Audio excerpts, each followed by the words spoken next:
I think it'll be okay. It looks good. You're sure? I don't want to be flexing too much for everybody. Yeah, don't make people feel uncomfortable. Yeah, don't. Yeah. We're starting to open it up. Yes, yeah. If that gets close to her. Yes! When she's coming out. Who's running that?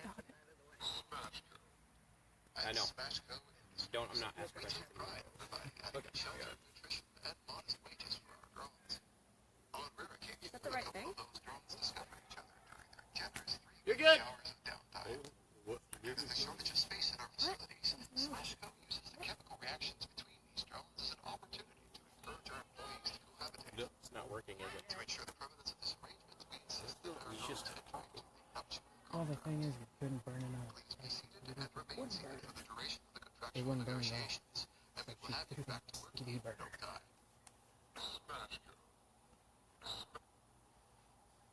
You're welcome.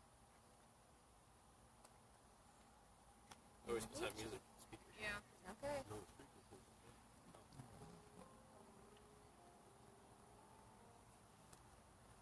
Turn it up. No one can hear. The car. Oh, you got a coffee can? What's the song you're going for? Not my choice. It's mad world.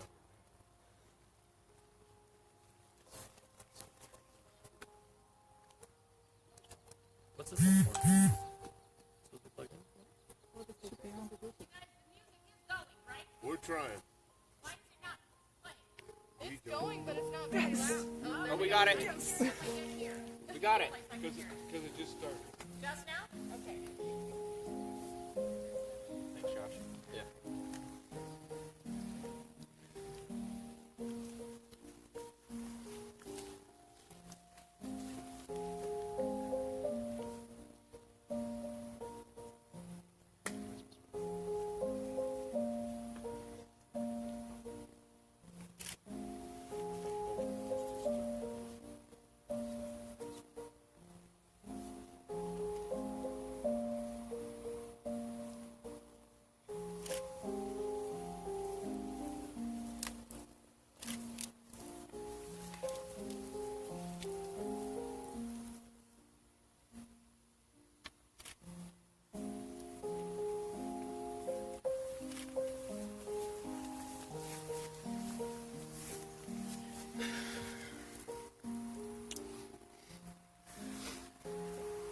Come into shop.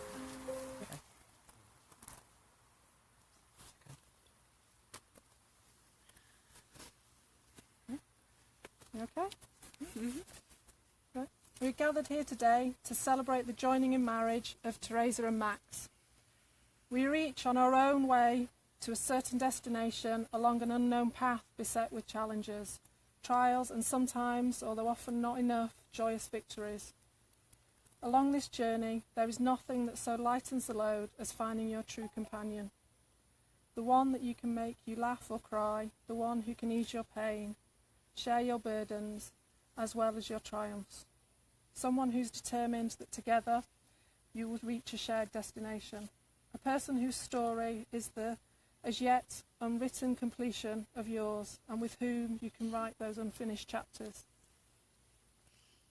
Teresa and Max stand before us today to pledge their love and commitment to one another, and their pledge to be lifelong companions, sharing their triumphs and struggles, combining their stories, and to light even the darkest path for one another for the rest of their lives. Now I'd like to give a short reading, which I feel maybe represents the journey they've already taken together.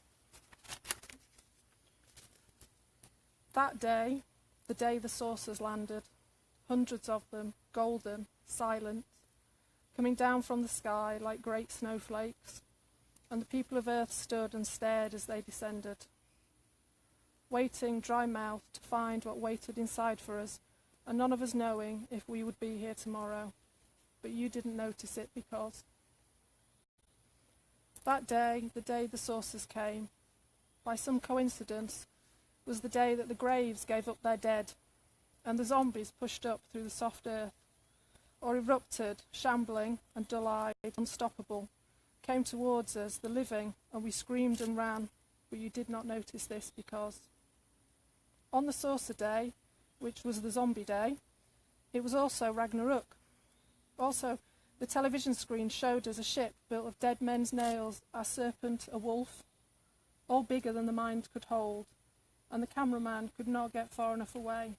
And then the gods came out, but you did not see them coming because on the saucer, zombie, battling God's day, the floodgates broke, and each of us was engulfed by genies and sprites, offering us wishes and wonders and eternities and charm and cleverness and true brave hearts and pots of gold.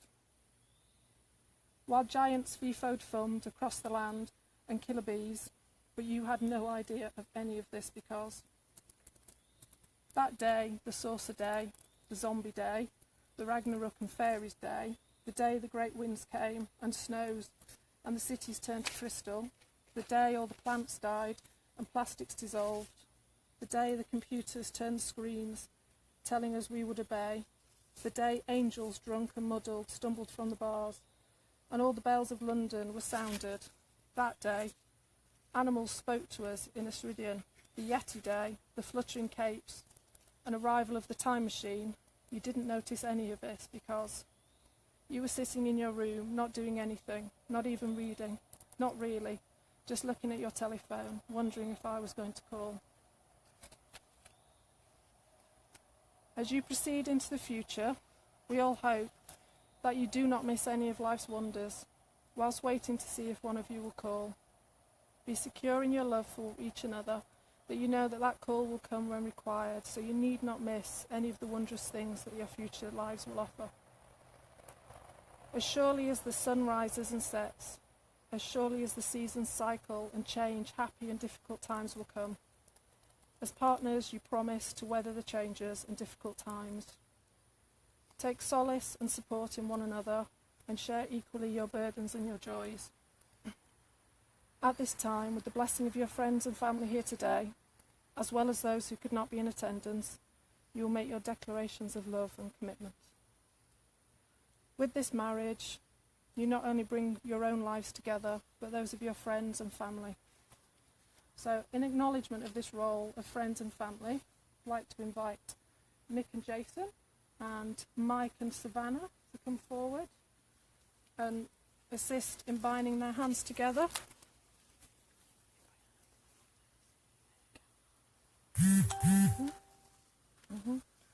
So, uniting two lives, two hearts, two families. Teresa and Max have chosen a hand fasting ceremony to formalise their union. So today we're going to incorporate 4 strands of ribbon together, each representing one of the 4 classical elements, as well as the corresponding pillar of their relationship. Oops, each insert ribbon.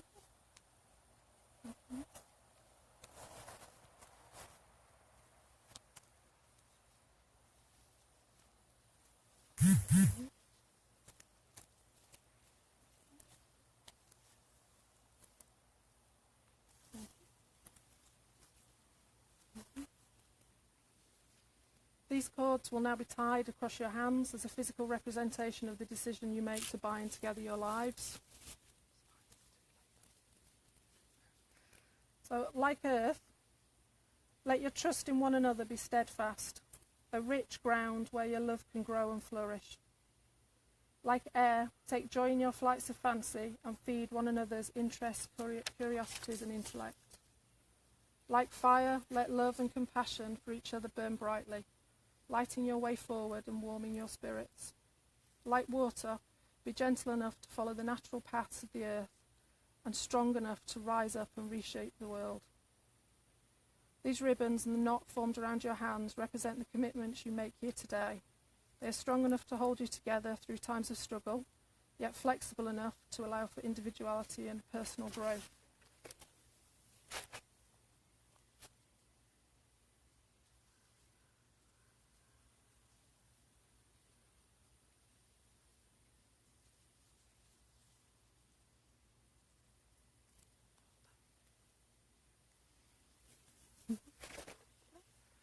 Teresa and Max are going to read you some vows that they've prepared for themselves. You can go first, Teresa.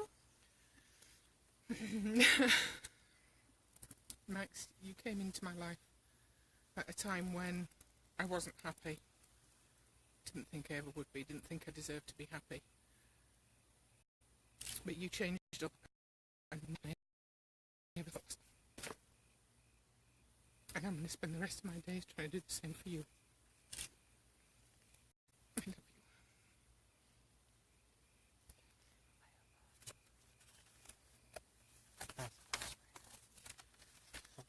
you. Okay. Teresa, when you started out a picture of your life, I thought mine was almost complete. Then you messed it all up. When I first met you, you opened my eyes to see a bigger picture than my life, where I take the role of becoming a husband and father. With that, I promise to always love you, spoil, cherish, and care for always, and protect for the rest of my life. I can see that now I cannot finish this painting without you. Your drive, passion, and beauty moves my heart. I love you. Now, you want to release your hands. And as you do so, pull them up.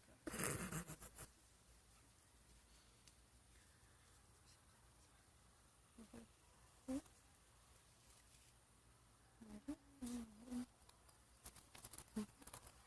Like the lives in your love, this ribbon will remain knotted in a circle in a continuous infinite loop. As a reminder of that infinity and to seal the promises you've just made to each other here today, you will exchange rings and mark your transition from engagement to marriage.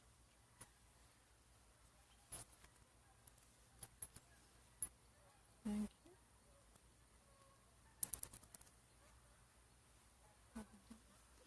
you. Are you okay after repeat after me? With this ring, I seal my love and my promises to you. With this ring, I seal my love and my promises to you. Let this ring remind you that I chose you and I will always choose you to be my partner. Let this ring show that I chose you and I will always choose you to be my partner.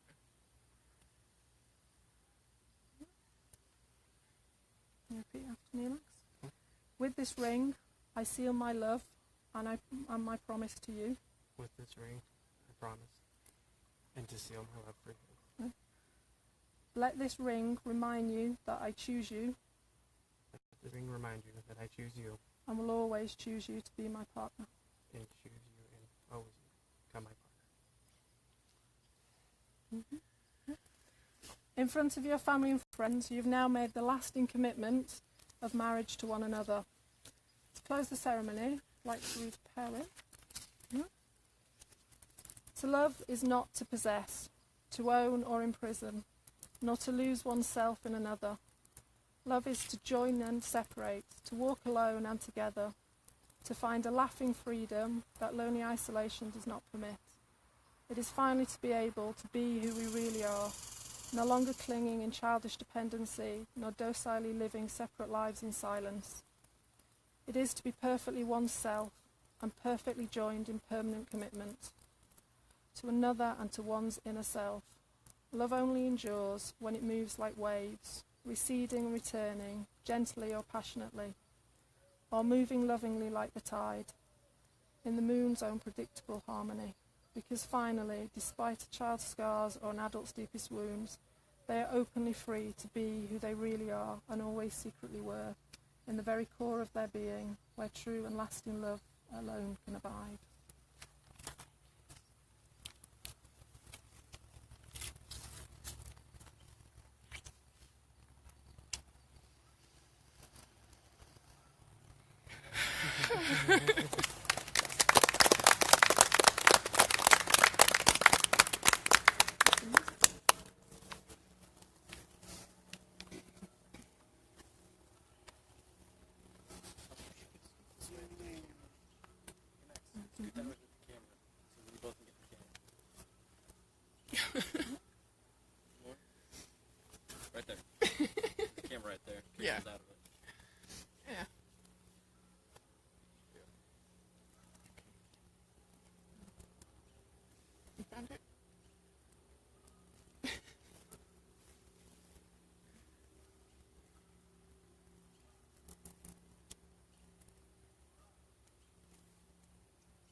like getting in the truck and going, so... Have some beer? Yeah?